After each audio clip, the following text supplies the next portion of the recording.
नागरिकका गुनासा, जिज्ञासा, प्रश्न अनि समस्याको उचित र सशक्त उठान गर्ने दिनेश एफएमको खरो प्रस्तुति कार्यक्रम नागरिक सवाल। नमस्कार एवं स्वागत छ आदरणीय श्रोता। नागरिक सवालमा म नारायण औस्ती, प्रविधिमा साथ दिँदै हुनुहुन्छ कल्पनाजी र छोटुजीले। नागरिक सवालमा हामी दिनहुँ बहस गर्ने गर्छौँ, संवाद गर्ने गर्छौँ र त्यसका लागि हामीले अतिथिलाई स्टुडियोमै बोलाउने प्रयास गर्दछौँ। आज पनि मैले सोही प्रयास गरेको छु र अतिथिको रूपमा पाल्नु भएको छ प्रदेश सभाका माननीय सांसद पूर्णा जोशी। उहाँसँग मैले आजको बसाइमा कुराकानी गर्नेछु। नेपाल कम्युनिस्ट पार्टी नेकपा बाट उहाँ चाहिँ प्रतिनिधित्व गर्नुहुन्छ प्रदेश सभामा र अहिले नेपाल कम्युनिस्ट पार्टी नेकपा दुई समूहमा विभाजन भएको छ। आधिकारिक रूपमा पार्टी विभाजन नभए तापनि स्पष्ट रूपमा दुईटा समूह देखा परेको छ। प्रधानमन्त्री ओली नेतृत्व गरेको एउटा समूह छ भने पूर्व प्रधानमन्त्रीद्वय पुष्पकमल दाहाल प्रचण्ड र माधव कुमार नेपालले नेतृत्व गर्नु भएको अर्को समूह छ।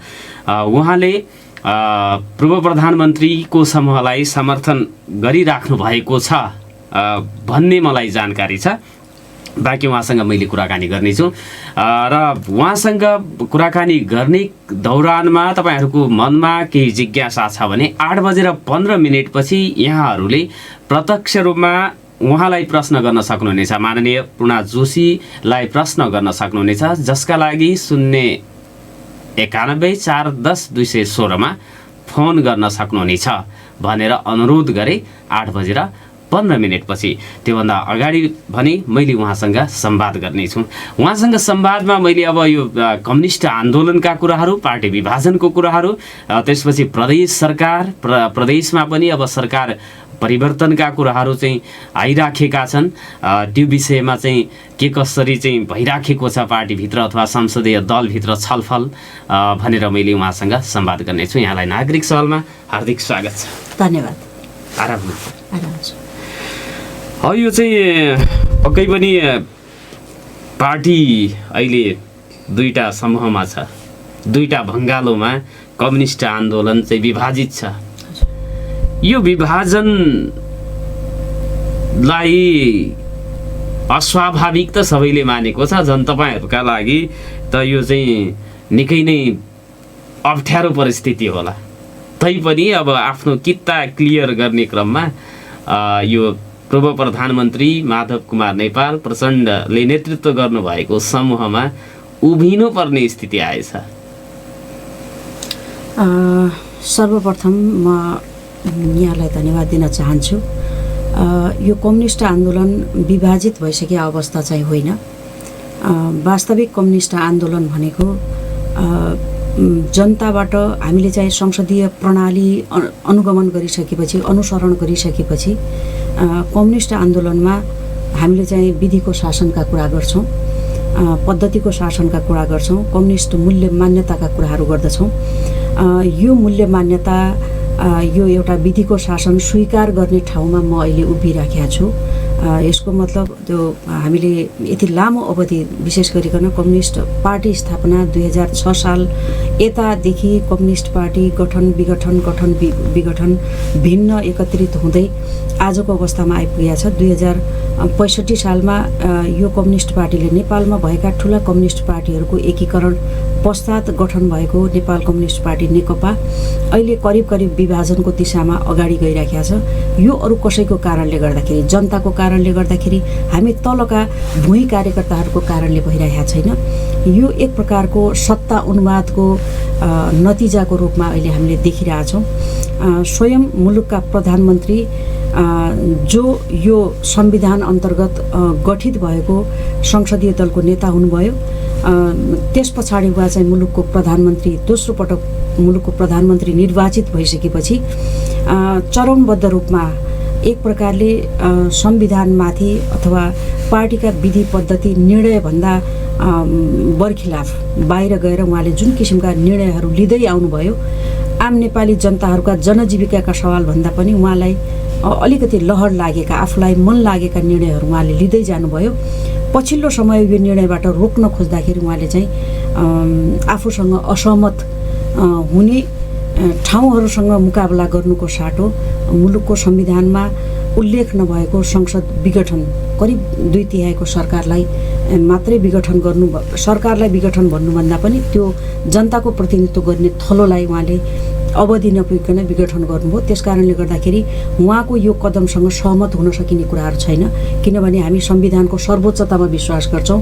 जनताको सर्वोच्चतामा विश्वास गर्ने मान्छेहरूले जनताले 5 वर्षको लागि चुनेर पठाएका प्रधानमन्त्रीले एउटा चाहिँ आफूसँग असहमत हुने बित्तिकै पार्टीसँग मुकाबला गर्नुपर्ने, पार्टीसँग चाहिँ डिबेट गर्नुपर्ने ठाउँमा उहाँले जनताकै एउटा सर्वोच्च संस्थालाई चाहिँ विघटन गर्ने दिशामा जुन उद्यत हुनुभयो र त्यो गर्नुभयो, योसँग सहमत हुन सकिएन। त्यसैले गर्दाखेरि उहाँको कित्तामा हामी छैनौँ, अधिकांश नेपाली जनताहरू छैन, पार्टीको ठुलो पङ्क्ति छैन। करिब 241 जनाबाट 233 हाराहारीको चाहिँ केन्द्रीय समिति उहाँको पक्षमा छैन, उहाँ अल्पमतमा हुनुहुन्छ। त्यो अल्पमतलाई उहाँले स्वीकार्नु भएन, त्यहाँभित्र उहाँले आफ्ना एजेन्डा प्रस्तुत गर्नु भएन। उहाँ एकैचोटि यो दिशामा गइसकेपछि उहाँ अत्यन्त झैँ अलोकतान्त्रिक बाटोमा जानुभयो, निरङ्कुश बाटोमा जानुभयो भन्ने हाम्रो ठम्याइरह्यो र त्यसैले म उहाँसँग सहमत नभएर पूर्व प्रधानमन्त्री द्वयले नेतृत्व गर्नुभएको ठाउँमा म छु। पूर्व प्रधानमन्त्री दुवैजनाले नै अहिलेका प्रधानमन्त्रीलाई सरकारमा काम गर्न अप्ठ्यारो पारे अनि पार्टीमा पनि एक्ल्याउने कोसिस गरे। दर्जनौँ पटक चाहिँ अब चाहिँ गुट उपगुटका बैठक तयार गरेर अविश्वासको प्रस्ताव ल्याउने, राष्ट्रपतिलाई महाभियोग लगाउने, यसरी चाहिँ प्रपञ्च रचिसकेको थाहा पाएपछि र सरकारमा बसेर अथवा संसदै भएर पनि जनताको पक्षमा काम गर्न नसक्ने स्थिति, न आफू न त्यसपछि हुने सरकारको पनि त्यो स्थिति नदेखेपछि लोकतान्त्रिक तरिकाले चाहिँ निर्वाचनमा जाने कुराको निर्णय गर्नु त स्वाभाविक प्रक्रिया हो भनेर उहाँहरूले भन्नुहुन्छ। तपाईँहरू चाहिँ त्यसलाई अलोकतान्त्रिक भन्नुहुन्छ। आफ्नै सरकारलाई अप्ठ्यारो पार्नु लोकतान्त्रिक हुने अनि चुनाव गर्नु चाहिँ अलोकतान्त्रिक हुने? उहाँलाई मैले सम्माननीय प्रधानमन्त्रीज्यूलाई काम गर्न कहाँनिर रोकियो, कहाँनिर अप्ठ्यारो भयो भन्ने खालको कुराहरूमा आम नेपाली जनताहरू चाहिँ अलिकति त्यो भ्रममा छन्। उहाँले काम गर्ने भनेको आर्थिक वर्ष 2077-78 को नीति तथा कार्यक्रम संसदले चाहिँ एउटा सर्वसम्मत रूपले, यो पार्टीले सर्वसम्मत रूपले पास गरेका छ। उहाँको आर्थिक वर्षको बजेट सर्वसम्मत रूपले पारित भएको छ। उहाँका नीति कार्यक्रमहरू पास हुन्छन्। उहाँका सबै कुराहरूलाई स्मुथली चाहिँ त्यो कुराहरूमा कुनै कमेन्ट नै छैन। त्यो कुराहरूमा चाहिँ उहाँले उहाँका नीति कार्यक्रममा असहमत हुँदै पनि यो करेक्सन गर्नुपर्छ भनेर म्यान्डेट दिएर सरकारले यो कम्युनिस्ट पार्टी यो उहाँले नेतृत्व गर्नुभएको पार्टीले चाहिँ उहाँलाई आदेश दिएको छ अथवा उहाँलाई समर्थन गरेको छ। यो समर्थन गरिसकेपछि यो वर्षभित्र काम गर्नुपर्ने भने त सरकारको नीति तथा कार्यक्रममा रहेर प्रधानमन्त्रीका हिसाबले, त्यस पछाडि उहाँले चाहिँ यो आर्थिक वर्षको बजेटका आधारमा चाहिँ जुन नीति कार्यक्रम हुन् त्यो अनुसार अगाडि बढ्नुपर्ने ठाउँमा उहाँ चाहिँ नीति कार्यक्रम एकातिर हुन्छ, पार्टीले म्यान्डेट एकापट्टि दिएको छ। उहाँले हिजो चाहिँ चुनावमा जाँदाखेरि उहाँ त्यतिखेर चाहिँ त्यो के अरे पार्टीको नेता नै हुनुहुन्थ्यो। उहाँले निर्वाचनमा जाँदाखेरि उहाँले तयार गरेका, संयुक्त रूपमा तयार पारिएका घोषणापत्र एकातिर छन्। घोषणापत्रमा आम नेपाली जनताहरूको चाहिँ प्रति व्यक्ति आय यति पुर्याउँछौँ, सबैलाई रोजगारी, यतिजनालाई रोजगारी दिन्छौँ, मुलुकको अवस्था यो बनाउँछौँ भनेर एकातिर दिएको छ भने उहाँ आफ्नो लहरले अर्कोतिर चाहिँ काम गर्न थाल्नुभयो। पटक पटक पार्टीले यो रोक्यो। रोक्दाखेरि उहाँ मान्नु भएन।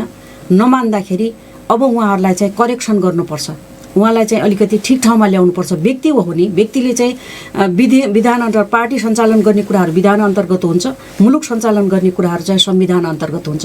यी दुईटै कुराहरूलाई नमान्ने किसिमको परिस्थितिमा प्रधानमन्त्री गइसकेपछि, जाने किसिमको चाहिँ उहाँले दिशा तय गरिसकेपछि पटक पटकका चाहिँ एउटा अभिव्यक्तिहरू, न पार्टीले म्यान्डेट दिएका अभिव्यक्ति छन् उहाँको, न चाहिँ एउटा संविधान अन्तर्गतका कुनै कुरा ठाउँमा रहेर उहाँले चाहिँ बोल्नुपर्ने कुराहरू गर्नुभएको छ।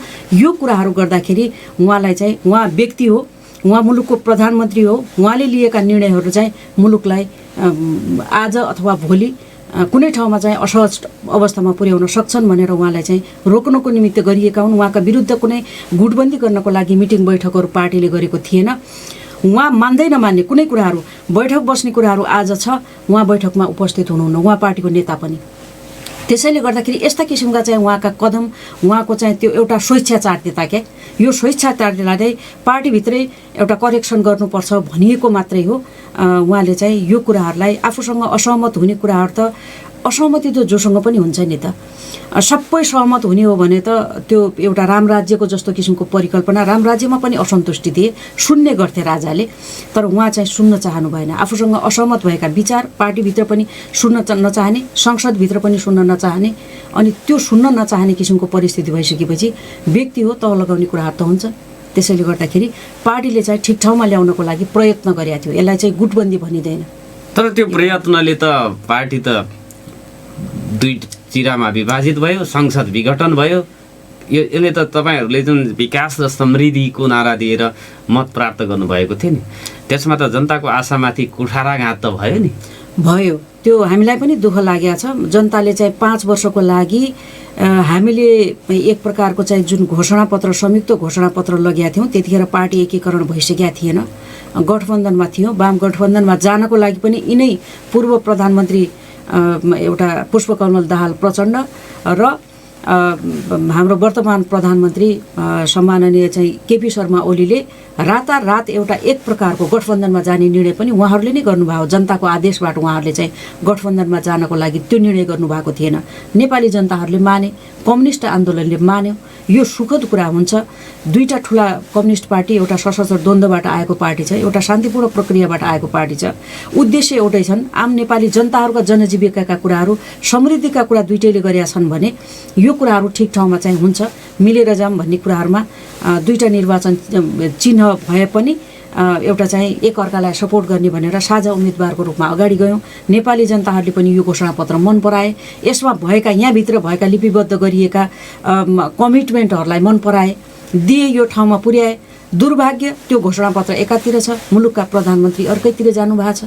त्यस कारणले गर्दाखेरि यो जनताका आकाङ्क्षा, जनतालाई बीच बाटोमा गएर यो किसिमको पुनः चाहिँ निर्वाचनको भुमरीमा पार्ने, यत्रो कोरोना महामारी लगायतका मुलुकमा चाहिँ बेरोजगारीका यत्र समस्याहरू छन्, त्यो हल गर्नतर्फ नभइकन प्रधानमन्त्री चाहिँ बेग्लै बाटोबाट हिँडिसकेका भएर त्यो ठिक ठाउँमा ल्याउने कि संसद थियो, उहाँले संसद पनि बोलाउनु भएन। पार्टीभित्रको झगडा उहाँले चाहिँ संसदमा लगेर सार्वभौम संसदलाई चाहिँ विघटन गरिदिनु भयो। यो कुराहरूको चित्त दुखाइ हाम्रो हो। यो कुराहरूको गुनासो आम नेपाली जनताहरूको पनि हो। अहिले भिड कता कता चाहिँ थुपार्ने भनेर उहाँले चाहिँ जुन राज्य शक्तिको दुरुपयोग गरेर गरिराख्नु भएको छ, यो कुराहरू पनि असहमत हुने त झुन्ड त राज्यमा हुन्छन् के, देशमा असहमत हुने पक्षहरू विभिन्न किसिमका बहानाबाजीमा चाहिँ सडकमा आउन सक्छन्। तर मुलुकका प्रधानमन्त्री सडकमा आउने अवस्था हो र भने? मुलुकका प्रधानमन्त्री समूह लिएर सडकमा गइराख्नु भएको छ। समूह लिएर साइबर सेना भनेर एउटा उद्घोष गरिराख्नु भएको छ। तपाईँले हिजो मात्रै, अस्ति मात्रै देख्नुभयो, सम्मानित सर्वोच्च अदालतमा बहसका क्रममा 94 वर्षीय मुलुकका चाहिँ अग्रज एउटा ज्येष्ठ नागरिक, मुलुकको सिङ्गो चाहिँ एउटा यो अहिलेको न्याय क्षेत्रका मान्छेहरूलाई चाहिँ एउटा प्रशिक्षित गर्ने व्यक्तित्व त्यहाँ एउटा यो पीडाले उहाँ चाहिँ बहस गर्न जाँदाखेरि उहाँले गरेका व्यङ्ग्य कस्तो मूल्य मान्यता सिकाउँदै हुन्छ, कस्तो चाहिँ राज्य निर्माण गर्दै हुनुहुन्छ, कस्तो राष्ट्र निर्माण गर्दै हुनुहुन्छ, यो दुःखको कुरा हो क्या। त्यसैले गर्दाखेरि प्रधानमन्त्रीलाई कुनै एक्ल्याउने किसिमको कुरा गरिरहेको छैन। उहाँका अभिव्यक्तिले, उहाँका चाहिँ गराइले, उहाँका चाहिँ दैनिक जस्तोका क्रियाकलापहरूले उहाँ चाहिँ एक्लिँदै जानुभएको छ। चाहे उहाँले आफूसँग भिड देखाए पनि उहाँ एक्लिँदै जाने इस्युका हिसाबले यस्तो भनिन्छ नि, प्रधानमन्त्री अहिलेको केपी शर्मा ओली स्थिर पात्र हुन्, एउटा चाहिँ अडिग भएर चाहिँ रहिरहने। पूर्व प्रधानमन्त्री माधव कुमार नेपाल र प्रचण्ड भनेका अस्थिर पात्र हुन्। तपाईँहरूले दुवैजना अस्थिर पात्रहरू एउटा मकसदका लागि एक ठाउँमा चाहिँ अहिले हुनुहुन्छ भनेर भन्नुहुन्छ अरूले, के अरे चाहिँ ओली पक्षले पनि भनिराखेको छ। अनि त्यो चाहिँ आफैमा ढुलमुल अस्थिर पात्रहरूका पछाडि लागेर स्थिरता आउला पार्टीमा भनेर चाहिँ सोच्नुहुन्छ सदाका लागि? तपाईँ अस्थिर भने कस्तो कुराहरूलाई अस्थिर भन्नुहुन्छ तपाईँ? विचारमा, सिद्धान्तमा, विचार सिद्धान्तमा। हिजोको यो गणतन्त्र, अहिले हामी सङ्घीय लोकतान्त्रिक गणतन्त्र नेपालमा छौँ। सङ्घीय लोकतान्त्रिक गणतन्त्र अहिलेको यो मुलुकको व्यवस्थामा मैले म जुन ठाउँमा म फलो गरिराखेको छु, जुन ठाउँमा म सहमति भइराखेको छु, सम्माननीय पूर्व प्रधानमन्त्री द्वयको यो एजेन्डा थियो। मलाई लाग्दैन गणतन्त्रको चाहिँ आन्दोलनमा अहिलेका सम्माननीय प्रधानमन्त्रीज्यूले अगुवाई गर्नुभएको थियो भन्ने मलाई लाग्दैन। त्यसकारणले गर्दाखेरि स्थिर र अस्थिर भन्ने कस्तो कुराहरू अहिले मुलुकको संविधानको सर्वोच्चता छ, मुलुकमा संविधानको कानुन के अरे संविधान अनुरूप गठन भएका संस्थाहरू छन्। नेपालमा चाहिँ नेपालको संविधान 2072 हामीले चाहिँ सबै त्यो संविधान मातहत छौँ, तर सम्माननीय प्रधानमन्त्रीज्यू त्यो संविधान मानिरहनु भएको छैन। स्थिर कसलाई भन्नुहुन्छ, अस्थिर कसलाई भन्नुहुन्छ? दुईटा फरक पार्टीहरूबाट ल्याएर यो पार्टीलाई विघटन गर्ने मान्छे भनेको सम्माननीय केपी शर्मा ओली हाम्रो तर्फबाट, तत्कालीन नेकपा एमालेको तर्फबाट जनताको बहुदलीय जनवाद, तत्कालीन नेकपा एमालेलाई विघटनको दिशामा जाने कुराहरू आम नेपाली जनताहरूसँग छलफल गरेर अथवा त्यतिखेरका नेकपा एमालेसँग छलफल गरेर उहाँले चाहिँ विघटन गर्नुभएको होइन। त्यसैले अस्थिर उहाँ हो, हामी स्थिर छौँ। हिजो जुन ठाउँमा थियौँ अहिले पनि त्यही ठाउँमा छौँ। सङ्घीय लोकतान्त्रिक गणतन्त्र नेपालको निर्माण गर्नको लागि हिजोको आन्दोलनमा पनि हामी पनि, म एउटा पूर्णा जोशीले पनि योगदान गरेका छु। म अहिले पनि त्यसको बहालीको निमित्त, त्यसको फङ्सनको निमित्त म अहिले पनि क्रियाशील छु। त्यसैले हाम्रो समूह चाहिँ त्यो अस्थिर अवस्थामा होइन। सम्माननीय पूर्व प्रधानमन्त्री के अरे प्रचण्डको पनि, पुष्पकमल दाहालको पनि सङ्घीय लोकतान्त्रिक गणतन्त्र नेपालको एजेन्डा थियो। संविधान सभा मार्फत संविधान निर्माण गर्नुपर्छ भन्ने किसिमको एजेन्डा थियो। उहाँले त्यो एजेन्डामा सशस्त्र द्वन्द्वको, मलाई दुःख लाग्छ त्यतिखेर चाहिँ द्वन्द्वको समयमा करिब यो मुलुकले चाहिँ 17,000 मान्छे दुवैतर्फबाट चाहिँ मरेका छन्। यो कुराहरूको लागि म आफै पनि दुखी छु, किनभने नेपाली जनताहरूले चाहिँ शहादत दिएका छन्।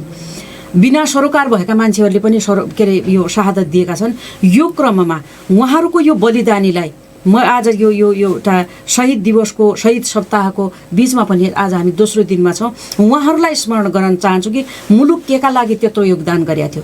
मुलुकले यो व्यवस्था ल्याउनको लागि, मुलुकका जनताहरूको खुसीका निमित्त यो ल्याएको थियो। तर आज खुसी छन् त जनताहरू?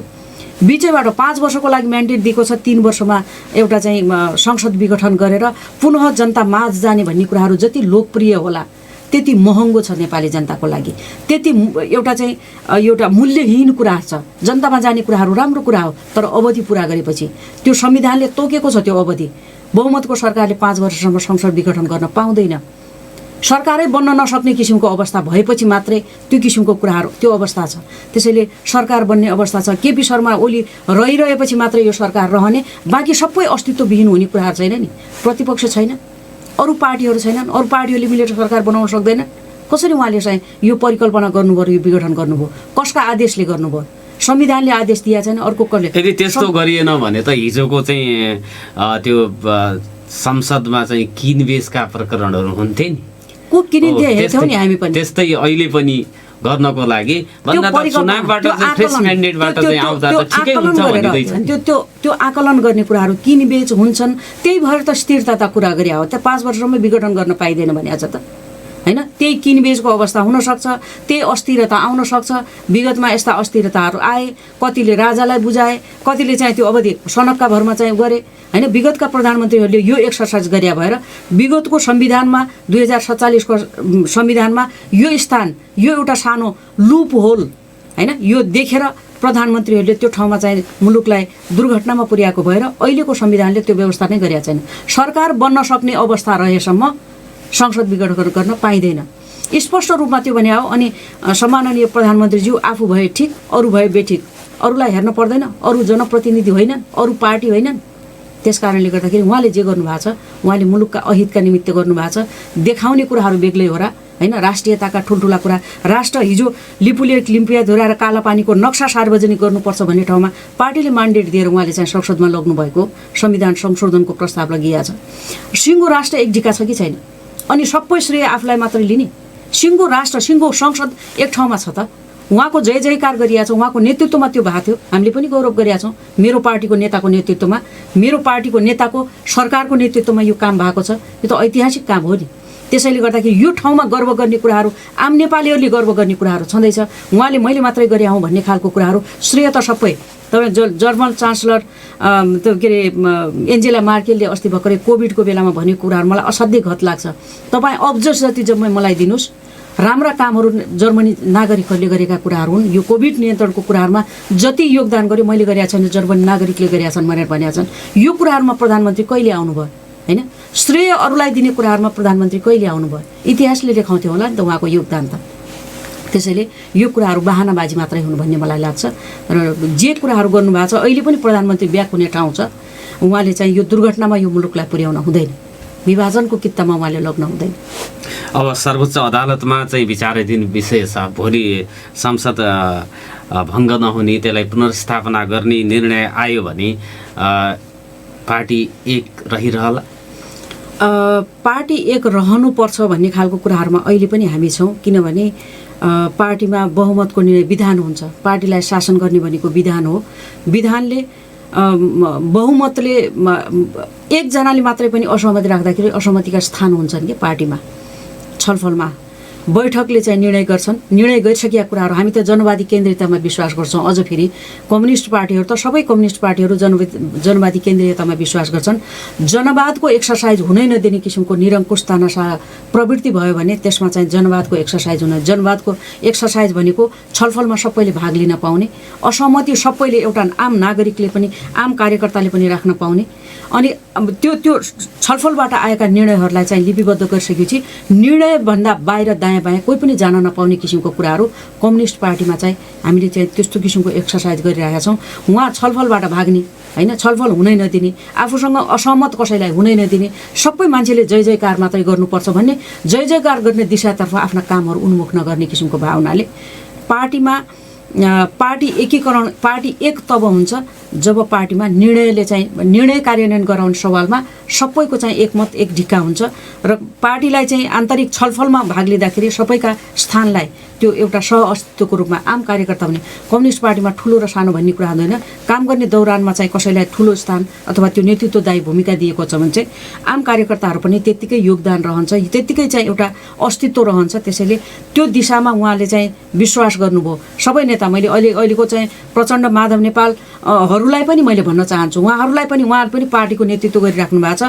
त्यो प्रवृत्ति उहाँले पनि दोहोऱ्याउनु भयो। अथवा आजको जुन हन्डर पार्टीले चाहिँ विगतदेखि नै आजसम्म खाएको छ, त्यो ठाउँमा ती स्वभावहरू उहाँहरूले पनि एक्सर्साइज गर्नुभयो, त्यो पावरहरू उहाँहरूले एक्सर्साइज गर्नुभयो भने उहाँहरूलाई पनि राम्रो हुँदैन। त्यसैले गर्दाखेरि अझ पार्टी हुने एक दिशा एक हुने ठाउँमा त छ, तर मुलुकका शीर्ष नेताहरूले एक प्रकारको चाहिँ एउटा तल्लो स्तरमा शीर्ष नेताहरूको कुण्ठाको चाहिँ शिकार तपाईहरु हुनुभयो नि। आम नेपाली जनताहरू भएका छन्, आम नेपाली जनताहरू भएका छन्, कम्युनिस्ट पार्टीका कार्यकर्ताहरू भएका छन्, जसले यो पार्टीमा चाहिँ एउटा 5 रुपियाँदेखि लिएर लेबी तिरेका छन्, सदस्यता शुल्क तिरेका छन्, ती मान्छेहरू त्यसको शिकार भएका छन्। र आम नेपाली जनता जसले त्यो कुण्ठा, जस्तो पूर्व प्रधानमन्त्री प्रचण्ड र माधव नेपालको त्यो चाहिँ विरोध पनि कसै तेस्रो व्यक्तिलाई, कुनै युवालाई बनाउन होइन नि, आफै हुनलाई त हो। अनि आफै हुने व्यक्ति त्यो पार्टी फुटाउन उद्धत हुनेलाई तपाईहरुले समर्थन गरेर के नै राम्रो होला र भन्ने लाग्यो। उहाँहरूलाई नै हुने भन्ने कुराहरू हुँदैन, यो त छलफलमै जान्छ। हामी महाधिवेशनमा गयो भने पनि छलफलमा जान्छौँ। छलफलले जसलाई नेता बनाउनको लागि चैतमा महाधिवेशन हुने भनेर पार्टीले तोकेको थियो, त्यसको चाहिँ जिम्मेवारी प्रचण्डलाई दिएको थियो। पार्टी एकीकरणका कुराहरू नगर्ने, सरकारमै मात्रै दृष्टि लाउने कुराले समस्या भयो भन्छ नि उहाँ। यो सरकारमा जाने लडाइँ छँदै थिएन। अस्तिको कार्यदलले तपाईँले देख्नु भएको छ, 5 सदस्यीय एउटा कार्यदलले चाहिँ उहाँलाई ल तपाईँ नै गर्नुहोस्, तर तपाईँले पार्टीको निर्णय बमोजिम गर्नुपर्छ भन्ने खालको कुराहरू दिएर 5 वर्षको लागि प्रधानमन्त्री तपाईँ, यो अवधिको लागि अध्यक्ष पनि तपाईँ भनेर उहाँलाई एक प्रकारको फेरिबाट चाहिँ एउटा उहाँले आफूले सहमति गर्नुभएको कुराहरू बाहिर आएको छ होइन। आधा आधी अवधिको लागि त उहाँहरूका बीचमा भएको रहेछ छलफल, यो त पार्टीलाई पनि जानकारी थिएन। काङ्ग्रेससँग मिलेर सरकारमा जाने तयारी गर्दाखेरि त्यो गर्नु चाहिँ बाध्यता थियो भनिँदैछ। त्यो कुराको कसले गर्ने बाध्यता?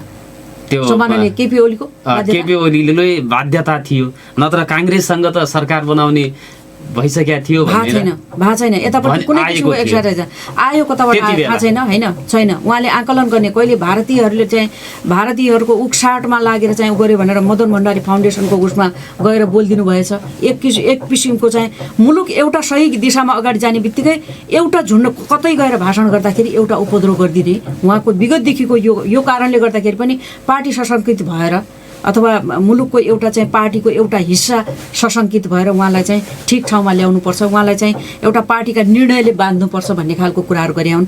यो किसिमको कसैसँग मिलेर होइन, 2/3 नै 5 वर्षसम्म काम गर्नुपर्छ। व्यक्ति फेरिदा, पात्र फेरिदा, त्यो 2/3 5 वर्षसम्म प्रधानमन्त्रीले नै काम गर्ने भन्ने कुराको विरोध त्यति बेला पनि अझ चर्को भयो, जति बेला पूर्व प्रधानमन्त्री प्रचण्ड माधव नेपालका आफ्ना मान्छेहरू संवैधानिक निकायमा राजदूतमा नियुक्ति गरिएनन्। त्यसरी चाहिँ झन् यो होइन, उहाँले मैले अहिले पनि भन्छु, मैले यो पार्टी संवैधानिक निकायहरूमा पार्टीको भागबण्डाले गर्दाखेरि पछिल्लो समय तपाईँले देख्नु भएको छ निर्वाचन आयोगमा होइन, अनि त्यस पछाडि राजदूतहरू नियुक्ति गर्दाखेरि भागबण्डाका कुराहरूबाटै त्यो मूल सवाललाई नै हिट गर्नुपर्ने, कसका भाग कति पर्यो भन्ने कुराहरू होइन। भाग पर्ने मान्छेहरूले हो यो कुराहरूमा हाम्रो एकदम चरम मेरो असहमति छ। मैले माधव नेपाल प्रचण्ड समूहमा सारा जम्मै चाहिँ एकदम 100% चाहिँ नियुक्ति हुनुपर्छ भन्ने कुराहरूमा पनि मेरो असहमति रहन्छ। यस्तामा यो आयोगहरूमा मानव अधिकार आयोगमा पार्टीका डाम लाग्या मान्छेहरूलाई चाहिँ पठाएर भोलि मानव अधिकारको सुनिश्चितताको कुराहरू हामीले कल्पना गर्छौँ, आम नेपाली नागरिकहरूको नागरिक अधिकार सुरक्षित हुन्छ भन्ने कुराहरू हामीले कल्पना गर्छौँ। त्यसैले गर्दाखेरि संवैधानिक निकायहरूमा विशेष गरिकन मानव अधिकार आयोगमा यस्ता ठाउँहरूमा चाहिँ अनि त्यस पछाडि गुटको हित गर्ने व्यक्तिका हित गर्नेपट्टि ती मान्छेहरू चाहिँ लाग्छन्, उनको लिगेसी पनि त्यतापट्टि रहन्छ। त्यसैले गर्दाखेरि यी ठाउँहरू भनेको नितान्त त्यो क्षेत्रको चाहिँ एउटा विज्ञता हासिल गरेका मान्छेहरूलाई पठाउनुपर्छ भन्ने कुरो मेरो अहिले पनि छ। म विगतदेखि नै यो किसिमका पार्टीले चाहिँ डामेका मान्छेहरू यस्ता ठाउँहरूमा चाहिँ जानु हुँदैन, पठाइनु हुँदैन। यो कुराहरू भागभण्डामा शीर्ष नेताहरू सबै दलका नेताहरू चाहिँ अहिलेसम्म अभ्यस्त हुनुहुन्छ, उहाँले अभ्यास गरिराख्नु भएको छ, जोड घटाउ गर्नुहुन्छ। यो कुराहरूमा मेरो चरम असहमति हो। मैले विगतदेखि नै असहमति राख्छु। यो हाम्रा मान्छे भएर ताली बजाउने, अर्काको मान्छे भएर धारी हात लगाउने भन्ने कुरा मेरो होइन। त्यसैले गर्दाखेरि यी ठाउँहरू चाहिँ निष्कलङ्कित हुनुपर्छ। आदरणीय श्रोता, यहाँहरूले नागरिक सवाल सुनिराख्नु भएको छ दिनेश एफएम 93.8 मेगाहर्जमा र संवादमा हुनुहुन्छ प्रदेश सभाका माननीय सांसद पूर्णा जोशी। उहाँसँग मैले संवाद गरिराखेको छु। छोटो व्यापारिक विश्राममा जानेछौँ। व्यापारिक विश्रामपछि पुनः उहाँसँग संवाद गर्नेछौँ र 8:15 पछि तपाईँहरूका प्रश्न मैले लिनेछु। 091-410-216 फोन गर्नुहोला भनेर अनुरोध गर्दछु। प्रदेश सभाका माननीय सांसद पूर्णा जोशी, उहाँसँग संवाद गरिराखेको छु र संवादको क्रममा मैले सोध्न छुटाएका र तपाईँहरूको मनमा अझ तपाईँहरू डोटी जिल्लाकै हुनुहुन्छ भने त अझ राम्रो भयो, फोन गरेर प्रश्न गरिदिनु होला उहाँलाई। तपाईँहरूले अब चाहिँ उहाँलाई सोध्नुपर्ने विषयवस्तु राजनीतिक अथवा अन्य विषयवस्तुमा नि तपाईँहरूले सोध्न सक्नुहुनेछ। प्रश्न सभ्य तरिकाले सोधिदिनु होला भनेर अनुरोध गर्न चाहन्छु। 091-410-216 को लाइन 8:15 पछि अबको चाहिँ झन्डै 13 मिनटपछि तपाईँहरूले फोन कल गर्न सक्नुहुनेछ। पुनः मैले यो कुरालाई दोहोऱ्याएँ, पुनः स्वागत छ। धन्यवाद। अब चाहिँ यो केन्द्रीय राजनीतिका कुराहरू, पार्टी चाहिँ विभाजित किन हुन पुग्यो भन्ने कुराहरू त हामीले गऱ्यौँ। अब त्यसको चाहिँ बाछिटाहरू अब असर त स्वाभाविक रूपले प्रदेश हुँदै यो चाहिँ स्थानीय तहसम्म र आम साधारण कार्यकर्तासम्म, समर्थकसम्म अथवा समर्थन नगरेरै उतापट्टि बसिराख्नेहरूलाई नै पर्छ, मुलुकलाई नै यो असर चाहिँ पर्छ। पार्टी विभाजन ले चाहिँ राम्रो गर्दैन भनेर चाहिँ भनिन्छ जुनसुकै पार्टी भए पनि। अब यो प्रदेशको कुरा गर्दाखेरि सुदूरपश्चिम प्रदेशमा यो पार्टी विभाजनको असर अब देखिने गरी सरकारमै पनि पर्छ भनिँदै आएको छ। मन्त्रीमण्डल पुनर्गठन हुन्छ, फेरबदल हुन्छ, केही मन्त्री थपिन्छन् भन्ने कुरा यो चलिराखेको छ। त्यो चर्चा चाहिँ कहाँसम्म पुगेको छ भन्न मिल्छ? मिल्छ, किन नमिल्नु।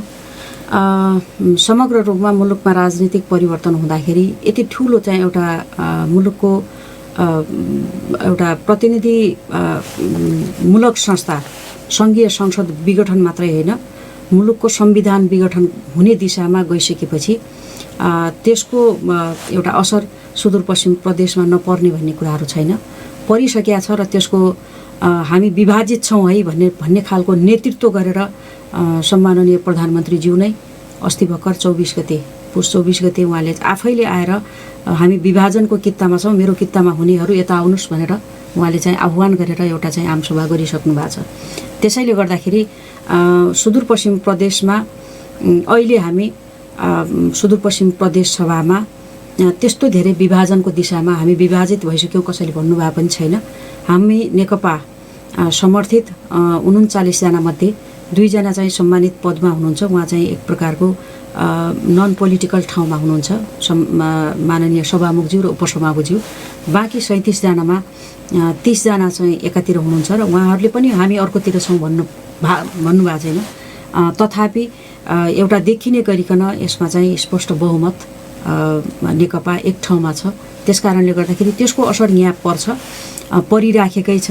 तर सरकार गठनको कुराहरूमा दुईटा मन्त्रालय खाली भएको अवस्था यहाँले देख्नु भएको छ, भौतिक पूर्वाधार विकास मन्त्रालय र एउटा आर्थिक मामिला मन्त्रालय। यो ठाउँमा बहाली गर्ने उसमा अब मुख्यमन्त्रीज्यूले एक्सर्साइज गरिराख्नु भएको छ होला। पार्टीको प्रदेशको नेतृत्वहरू यो ठाउँमा जम्मा हुनुभएको छ र यो क्षेत्रबाट एउटा केन्द्रमा नेकपाको केन्द्रमा प्रतिनिधित्व गर्ने केन्द्रीय सदस्यज्यूहरू पदाधिकारीज्यूहरू पनि यहाँ हुनुहुन्छ भन्ने कुराहरू सुनेका छौँ।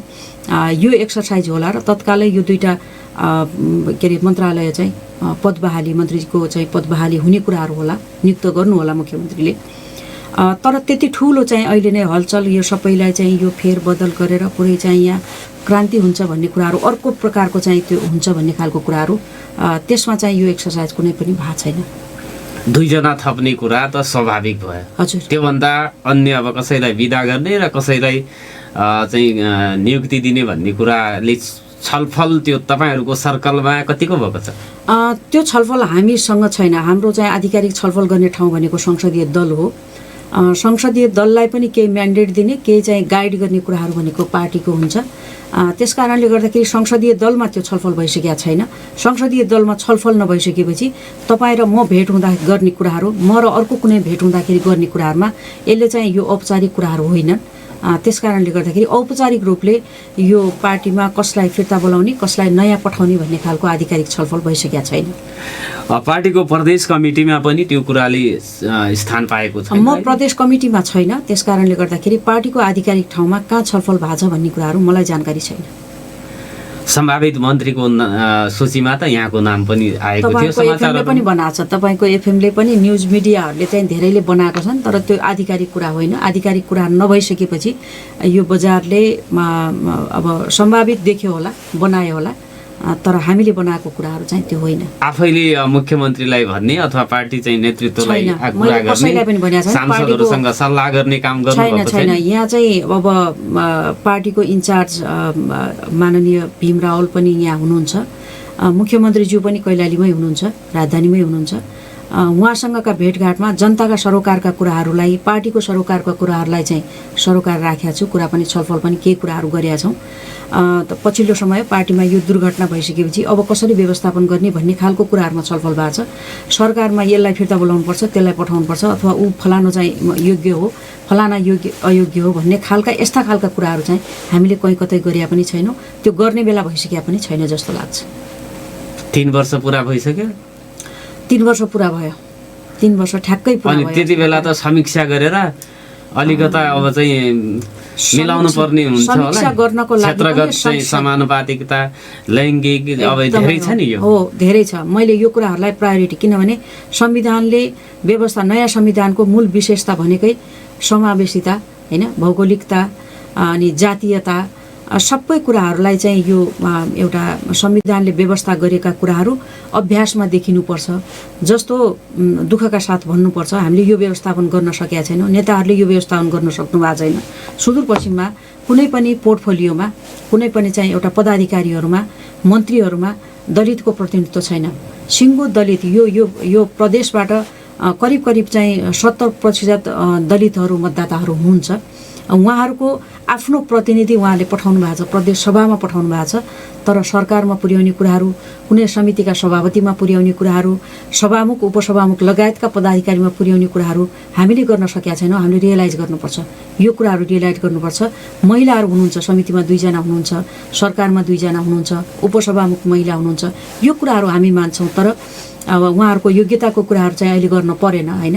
योग्य भनेर पार्टीले पठाएको छ, तर दलितको प्रतिनिधित्व चाहिँ कहीँ कतै नदेखिने भएको हुनाले थारूको प्रतिनिधित्व छ, महिलाको प्रतिनिधित्व छ, दलितको किन हुँदैन, जनजातिको प्रतिनिधित्व किन हुँदैन भन्ने खालका कुराहरू यो आउँछन्। यो संविधानको अधिकारको कुरा हो। यो आन्दोलनले स्थापित गरे मुद्दाहरूमा हामीले कन्भिन्स हुन सकेनौँ भने हामीले चाहिँ त्यो तर्क दिन सक्दैनौँ, त्यो समुदायसँग हामीले चाहिँ भन्न सक्दैनौँ। त्यसकारणले गर्दाखेरि यो प्रतिनिधित्व सवाल छुटिया छ। दुईटा तुरुन्तै थप्नुपर्ने मन्त्रालयमा त्यो समुदायले पाउँछ त? त्यो समुदायले त्यो ठाउँमा पाउँछ कि पाउँदैन भन्ने कुराहरू होइन, त्यो त्यो त्यो यही ठाउँ पाउनुपर्छ भन्ने कुराहरू होइन, तर त्यो समुदायको व्यवस्थापन गर्नुपर्छ भनेर हामीले चाहिँ सैद्धान्तिक रूपमा नेताहरूलाई हामीले जानकारी गरेका छौँ। यो विगतमा हामीले अन्याय गरेका छौँ, त्यो समुदाय अन्यायमा परेको छ, त्यो समुदायलाई न्याय गर्नुपर्छ भन्ने खालको कुराहरूमा हामीले चाहिँ गरेका छौँ। त्यो भनेको अब आलो पालो गरेर फिर्ता बोलाएर पठाउने किसिमको कुराहरू हुन्छ अथवा कुन अवसर दिएर हुन्छ, त्यो समुदायको चाहिँ सम्मानित चाहिँ एउटा चाहिँ त्यो प्रतिनिधित्व स्थापित गराउने कुराहरू हामीले गर्नुपर्छ। र त्यसका लागि अब भोलि भनेपछि त 4 दिनको लागि कसैलाई मन्त्री बनाउनु पर्ने स्थिति आयो भने त के भयो र? अब 3 वर्ष कटिसकेको छ अहिलेको सरकारमा भएका मन्त्रीहरूलाई। मुख्यमन्त्री लगायतका सबै पुरै टिमलाई पनि परिवर्तन गरेर एउटा नयाँ स्वरूप दिनुपर्छ भन्ने आवाज पनि नउठेको होइन। त्यो आवाज चाहिँ अब तपाईँहरूको संसदीय दलभित्र पार्टीभित्र कतिको चाहिँ त्यसमा चाहिँ बहस छलफल भएको एउटा सकारात्मक हिसाबले? अघि नै भनेको छु सरकारका कामको समीक्षा हामीले गर्छौँ। यद्यपि संसदीय दलका बैठकहरू बाक्लो बसेका छैनन्, जसरी आवधिक बैठकहरू बस्नु पर्थ्यो त्यो बस्न सकेका छैन। बस्यो भने हामीले चाहिँ त्यहाँभित्र खुला तरिकाले हामीले चाहिँ मन्त्रालयका मन्त्रीहरूका अनि त्यस पछाडि हामीले चाहिँ सबै कुराहरू चाहिँ छलफलमा विशेष गरिकन संसदीय दलमा सरकार र संसदहरूका प्रदेश सभाका विषयमा हामीले छलफल गर्छौँ। ती कुराहरू खुला रूपमा चाहिँ हामीले त्यहाँ छलफल गर्ने गरिरहेका छौँ। यो विषयले त्यहाँभित्र प्रवेश पाएको छैन। अस्ति भर्खरै एउटा संसदीय दलको बैठक बसेको थियो। त्यो बैठकमा चाहिँ हामीले पछिल्लो कदम यो मुलुकलाई चाहिँ दुर्घटना गराउनेतिर जुन कदम चालिया छ त्यो कदम चाहिँ असंवैधानिक भनेका छौँ। त्यो कदमका विरुद्ध प्रदेशसभा एक ठाउँमा छ भन्ने कुराहरू हामीले चाहिँ निर्णय पनि गऱ्यौँ र त्यो कदमका विरुद्ध लाग्नको लागि चाहिँ हामीले एक प्रकारको आफ्नो प्रतिबद्धता जनाउने सम्म भयो र समग्र सरकारका समीक्षाको बारेमा हामीले गत आर्थिक वर्षमा यो आर्थिक वर्षको बजेट पास गराउने सवालहरूमा बजेटका सम्बन्धमा नीति कार्यक्रमका सवालमा र अघिल्लो वर्षको समीक्षाको सवालमा हामीले चाहिँ बैठक बसेका छौँ। त्योभन्दा पछाडि सरकारका कामको समीक्षाको बारेमा बैठक बस्न सकेका छैन। त्यो बैठक हामीले तुरुन्तै बोलाउनु पनि बोलाएको छौँ, धेरै पटक माग पनि गरेका थियौँ अनौपचारिक रूपले। त्यो बैठक बस्ला, त्यसमा चाहिँ हामीले सरकारका कामहरूको समीक्षा गर्छौँ। सन्तोषजनक तरिका भयो भने निरन्तरता पनि होला, होइन भने सरकारका एउटा चाहिँ मन्त्रालयको नेतृत्व गर्नुपर्ने मन्त्रीज्यूहरू पार्टीले पठाएका हुन्, पार्टीले फिर्ता बोलाउन पनि सक्ला। त्यो किसिमको पार्टीलाई पनि त्यो भन्ने संसदीय दलभित्र पनि यो कुरालाई चाहिँ एउटा उदार हृदयका साथ चाहिँ बहसमा ल्याउने कुराहरू हामी गर्छौँ। एकदम यसमा कुनै किसिमको चाहिँ सङ्कोचै छैन हामीलाई, किनभने हामी जनता पुरै मन्त्रीमण्डलकै विषयमा हुन्छ कि एउटा दुईटा पात्रको बारेमा हुँदैन, पुरै मन्त्रीमण्डलकै बारेमा हुन्छ। हामीले छलफल गर्दाखेरि विषयगत मन्त्रालयगत रूपमा संसदीय दलमा छलफल गर्नु पर्यो भने तपाईँले देख्नु भएको छ हामी संसदमै पनि हामी जनताको तर्फबाट कुनै आफ्नो पार्टीको सरकार भनेको त्यो मुलाहिजा गरेर त्यहाँ दुनियाँ हामी सबै त्यो करिस्मेटिक भएर त्यो बाहिर चाहिँ रङरोगन गरेर बोल्दैनौँ। जनताको कुराहरू सरकारले प्रतिनिधित्व गरेका छ कि छैन, सरकारले त्यसको नेतृत्व गर्न सकेका छ कि छैन भन्ने खालको कुराहरूमा, चाहे कोभिडको बेला होस्, चाहे यहाँका जनताहरूको रोजगारीका कुराहरू होस्, होइन सबै सवालहरू म त विशेष गरिकन फेरि महिलाहरूको सवालमा, होइन बालबालिकाहरूको सवालमा यस्ता किसिमका कुराहरूमा हामीले चाहिँ बोल्दै आएका छौँ। संसदीय दलमा खुला छलफल हुन्छ, कतै त्यो प्रतिबन्ध भन्ने कुराहरू हुँदैन। समय पनि त्यति चाहिँ धेरै होइन, छोटो बोल्नु होला भनेर त भन्नुहुन्छ दलको नेताले, तर हामी खुला छलफल यो बारेमा चाहिँ गर्छौँ। र अहिले बैठक बस्न नसकिया भएर हो, परिस्थिति अलिक फरक छ, मुख्यमन्त्रीका जिम्मेवारीहरू पनि धेरै छन्, दलको नेता उहाँ हो, होइन। त्यसैले गर्दाखेरि यो संसदीय दलको बैठक बस्ने बित्तिकै सरकारका कामको समीक्षा गर्ने, पछिल्लो चाहिँ राजनीतिक परिवेशको कुराहरूको यो सबै कुराहरूको बारेमा पनि गर्ने कुराहरू हामी एकदम खुला हृदयका साथ बिना रोकटोक सबै सदस्यहरूले हामी त्यसरी नेतृत्वका विषयमा नि छलफल हुन्छ, एकदमै गर्छौँ। हामी नेतृत्वको बारेमा पनि छलफल गर्छौँ, विगतदेखि नै हामीले गर्छौँ छलफल।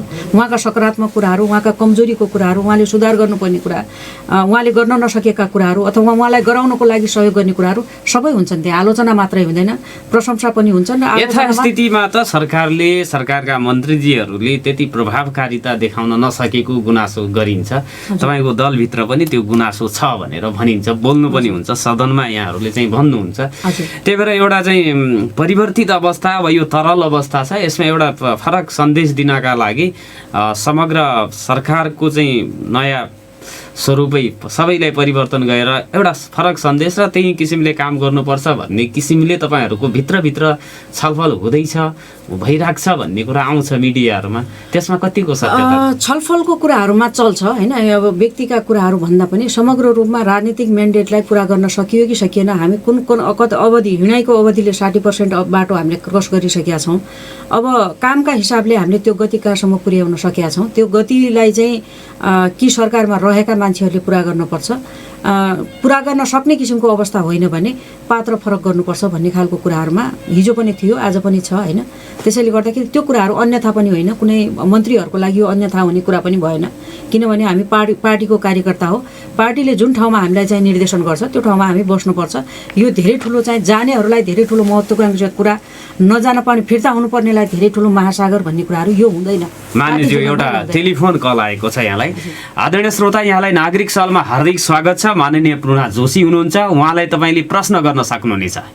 सर नमस्ते। हजुर नमस्कार। माननीय प्रणा जोशीज्यूलाई पनि अलिकता जोरले बोलिदिनु होला, तपाईँले बोलेको सुनिएन।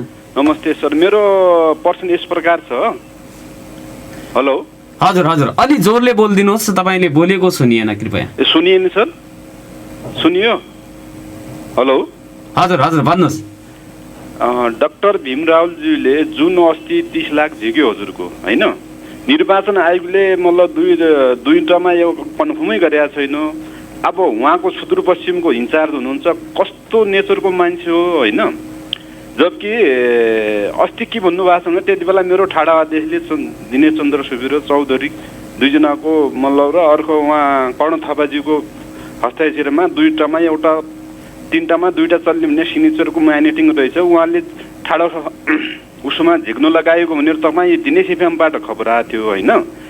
त्यहाँपछि उनले खुदै बोलेका छन्। अस्ति तपाईँको टिभी टुडेमा के भनेको छ भनेपछि दिनेश चन्द्र सुवेदीले तिनीहरूले दुईजनाले झिकेको मैले भनेको छैन भनेर तपाईँको टिभी टुडेमा प्रत्यक्ष तपाईँको नवरा धानुकसित देखाउनु भएको छ टिभीमा। भनेपछि उहाँको सुदूरपश्चिम कमान्ड यस्तो नेचरको मान्छे 75 जिल्लामा केही गरेका छैन। कहाँसम्मको आफै बुझ्नुहोस् न, उहाँ काठमाडौँबाट आउँदाखेरि चाहिँ 50-50 हजारको उहाँलाई जहिले पनि चेक काट्नुपर्ने रहेछ कि आसेपासे भन्ने कुरा सुनियो कि यसै समाचारै मार्फत हजुरको यसै दिनेश समाचार मार्फत सुनिएको छ भन्दाखेरि उहाँलाई कसरी बताउने भन्नुहोस् त, उहाँको जवाफ पाउनु म हजुरको दिने हाम्रो। हवस्, यहाँको प्रश्नको लागि धन्यवाद छ। प्रश्न चाहिँ भीम रावलसँग सम्बन्धित छ, अब जवाब यहाँले दिनुपर्ने आयो। पैसा 30 लाख झिकेको भन्ने सन्दर्भ सम्भवतः त्यो हुनुपर्छ। त्यो त पार्टीको कुरा होला होइन। पार्टीको चाहिँ प्रदेश कमिटीमा गएर अब पार्टीको प्रयोगको निमित्त कति पैसा झिकियो भन्ने खालको कुराहरू, म पार्टीको प्रदेश कमिटीमा छैन। पार्टीको प्रदेश कमिटीमा गएर प्रदेशका पदाधिकारीहरूलाई यहाँले चाहिँ सिधै सम्पर्क गर्नुभयो हुन्छ, उहाँलाई सोध्नुभयो हुन्छ। हामीले चाहिँ पार्टीलाई लेबी दिन्छौँ। पार्टीले आफ्नो प्रयोगको निमित्त कुनै पैसा खर्च गर्छ भने त्यसको हिसाब किताब राख्ने अधिकार हामीलाई छैन, किनभने हामी त्यो प्रदेश कमिटीको सदस्य होइन। प्रदेश कमिटीको बैठक बस्ला, बैठकले हिसाब माग्ला, किनभने त्यो पार्टीको प्रदेश कमिटीको खातामा रहेको पैसा हो। प्रदेश कमिटीको सदस्यहरू हुँदै हुनुहुन्छ, त्यहाँका पदाधिकारी हुँदै हुनुहुन्छ, उहाँहरूले खोज्ने हिसाब हो। त्यस कारणले गर्दाखेरि यो पार्टीको पैसा कति गऱ्यो भनेर म अडिटर होइन, त्यसैले गर्दाखेरि मैले यो अडिट गर्न मिल्दैन। आदरणीय श्रोता, 091-410-216 को लाइन तपाईँहरूको लागि खुला गरेको म जानकारी गराउन चाहन्छु र माननीय प्रणा जोशीलाई तपाईँहरूले आफ्नो प्रश्न गर्न सक्नुहुनेछ। डोटी जिल्लाको हुनुहुन्छ भने अझ तपाईँहरूलाई चाहिँ पहिलो प्राथमिकता हुनेछ कुरा तपाईँहरूको प्रश्नका लागि, किनभने उहाँ डोटी जिल्लाबाटै प्रतिनिधित्व गर्नुहुन्छ। अर्को टेलिफोन कल आएको छ, यहाँलाई नागरिक सवालमा हार्दिक स्वागत छ। नमस्कार, को बोल्दै हुनुहुन्छ? हजुर नमस्कार, म क्याम्पसबाट बलराम पाठक, धन उपमहानगरपालिका वार्ड नम्बर 8। हजुर, मान्यज्यूलाई के प्रश्न छ कृपया मैले यहाँलाई अनुरोध गरेँ। हामी यो भन्न चाहन्छौँ भनेपछि हजुर, अब यो नेपालमा यो अहिले यो संसद विघटन जो भयो, प्रधानमन्त्री केपी शर्मा ओलीजीले जो विघटन गर्नुभएको छ त्यो एकदम गैर कानुनी छ। हामीले जनताले मत दिएर 5 वर्षका लागि जिताएको पठाएका जनप्रतिनिधिहरूलाई उहाँले प्रधानमन्त्रीलाई पार्टीले चुन्ने हो, तर प्रधानमन्त्रीज्यूले पार्टीको सल्लाह र सहमति बिना नै संसद विघटन गर्नुभएको छ। त्यो हामी जनताहरूलाई एकदम नराम्रो लागेको छ। त्यस कारणले हामी के भन्छौँ भने चाहिँ अब निर्वाचन जो आइराखेको छ, जो निर्वाचन घोषणा गरेको छ, त्यो निर्वाचनमा हामी नेपाली जनताहरूको अब ढाड सेक्ने गरी महँगाई वृद्धि हुने हो। त्यस कारणले अब यो हजुरको यो चुनाव चाहिँ हुनु हुँदैन होइन, यो निर्वाचन चाहिँ हुनु हुँदैन, यो ठिक छैन। 5 सालका लागि जिताएर पठाएका मन्त्रीहरूले निर्वाचन हुनु हुँदैन भन्ने यहाँको धारणा छ। केही प्रश्न छ माननीयज्यूलाई? तपाईँको छोटोमा केही प्रश्न छ? माननीयज्यूलाई के भन्छौँ भनेपछि अब प्रधानमन्त्रीज्यूले हजुर नेता राजनीतिक कर्मीहरूले जे पनि गर्दो हुँदो रहेछ, जे मन लाग्यो त्यो गरे पनि हुँदो रहेछ होइन। जनताले चाहिँ पेलिराखेका छन्। यो अब लडाइँको खेल नगर्नुहोस् होइन, यो पार्टी त्यो पार्टी भनेर लडाइँको खेल गर्नु उचित छैन। ठिक छ, केन्द्रमा लडाइँको छ भनेपछि केपी शर्मा ओलीज्यू र हाम्रा प्रचण्डज्यूहरू कोही त्यस्तो त्यहाँ पार्टी मतलब पावरको खेल हो भनेपछि तपाईँहरू को ब्ल्याक बेल्ट लिएको छ, को ग्रिन बेल्ट लिएको छ, तपाईँहरू पार्टीमा लडाइँ गर्नु, त्यहाँ मतलब केन्द्रमा लडाइँ गर्नुहोस् होइन। यहाँ जनतालाई भिडाउने चिडाउने पार्टीगत आदि इत्यादि कुराहरू नगर्नुहोस्। तपाईँ केन्द्रमा लडाइँ गर्नुहोस्, कसैसँग कुनले को बेल्ट लिएको छ भने केन्द्रको तपाईँ पार्टीको लडाइँ तपाईँ लड्नुहोस्। यहाँ प्रदेशमा जिल्लामा गाउँपालिकामा वडामा तपाईँहरू सङ्गठन गरी पावरको लडाइँ यहाँ जनता भिडाउने काम नगर्नुहोस्। 3 करोड जनता अब तपाईँको पछि लाग्नेवाला छैनन्। अब 3 करोड जनताले अब यो फैसला गर्छन् कि 5 वर्षलाई प्रधानमा सरकार बनाएर पठाएको 5 वर्ष चलाउनुहोस्, 5 वर्षपछि जनताले के फैसला गर्छन् त्यो पछिका कुराहरू हो। तपाईँहरू लड्न चाहनुहुन्छ, तपाईँ केन्द्रमा लड्नु, सङ्कटकाल आदि इत्यादि मतलब भन्ने कुराहरू आइरहेका छ। त्यो चाहिने के भने त्यो हजुरको यो काइने के लगाएर निर्वाचन पनि गराउन सकिन्छ। त्यो जनताका लागि लगाउने होइन, जनताले अब तपाईँहरूका लागि प्रतिबन्ध लगाउँछ। जनताले तपाईँलाई कसैलाई चाइना खेदाउने, कसैलाई भारततिर खेदाउने, यो अब जनताहरूले हामी आम नेपाली जनताहरूले बुझिराख्नुपर्छ। हजुर भन्न दिनुहोस् सारा नेपाली जनताहरूलाई हामीहरूले खुन पसिना बगाएर रात दिन मेहनत गरिराखेका छौँ आफ्नो कमाइ खाने। यस्तो त तपाईँहरूको कुस्ती खेल्ने मैदान रहेछ नेपाल भनेको। तपाईँ यस्तो तपाईँहरूलाई लाज लाग्दैन? नेपालमा विश्वमा अरू देश पनि हेर्नुहोस्, संसारमा अरू देश पनि हेर्नुहोस्, तर यो देशको जस्तो भाँड भैलो कहीँ विश्वमा छैन। तपाईँहरूलाई अलिकति लाज लाग्नुपर्छ। एउटा प्रधानमन्त्री जस्तो पदमा हजुर हजुर विषयमा काटिएको छ टेलिफोन। उहाँले चाहिँ आक्रोश व्यक्त गर्दै हुनुहुन्थ्यो। जनआक्रोश चाहिँ यस्तो छ, तपाईँहरूले चाहिँ सरकारमा बसे पनि सोफामै बस्ने, आन्दोलनमा गयो भने पनि रत्न पार्कमा अथवा सडकमा सोफाइमा आउने नेताहरूलाई चाहिँ सबैभन्दा पहिला म यो प्रश्नकर्तालाई म धेरै पाठकजीलाई म धेरै धन्यवाद दिन चाहन्छु। यो उहाँको व्यक्तिगत आक्रोश मात्र होइन, नेपाली जनताको प्रतिनिधित्व गरेर उहाँले आक्रोश व्यक्त गर्नुभएको छ। म पाठकजीलाई भन्न चाहन्छु, हामी पनि 5 वर्षको लागि चुनिएको प्रधानमन्त्रीले संसद विघटन गर्न पाउनु हुँदैन, यो संविधानले पनि व्यवस्था गरेका छैन भन्ने खालको कुराहरूमै छौँ। पाठकजी, हामी संसदको पुनर्स्थापनाको निमित्त हामी चाहिँ सङ्घर्षरत छौँ।